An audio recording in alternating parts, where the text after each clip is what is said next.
তুমি সারাদিন এত কাজ গুলো তোমার কষ্ট হয় না? না কষ্ট হচ্ছে না, আমি তো ভালোই আছি। তোর আবার হঠাৎ এই প্রশ্ন মনে হলো কেন? ভাবছিলাম বাড়িতে একটা নতুন মানুষ এলে সবারই ভালো হতো। নতুন মানুষ মানে তুই কি তোর বাপের আবার নতুন করে বিয়ে দেবার চিন্তা ভাবনা করছিস নাকি? তুলবা বাবার বিয়ের কথা কে বললো? তাই তো বলছিস মনে হচ্ছে। না মা, এমন একটা লোক আনতে হবে তোমার সাথে একটু কাজ করে দিবে, আমাকে দেখবে, ভাবিকে চা করে দিবে। ও আমি বুঝতে পেরেছি, তুই কাজের মেয়ের কথা বলছিস তাই না? এ দেখো মালিয়া, এ খুব সুন্দর রান্না বান্না করতে পারে। এইটাই তাহলে সেই রিয়া? হ্যাঁ মা।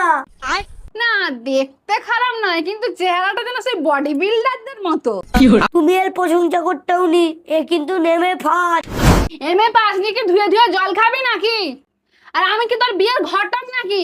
তুই সোজাসুজি বললাম যে মা আমি বিয়ে করব।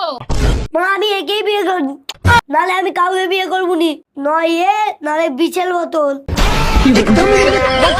ঠিক আছে বাবা, আমি ওর সাথে বিয়ে দেবো, তোমাকে আর বিষ ফিস খেতে হবে না।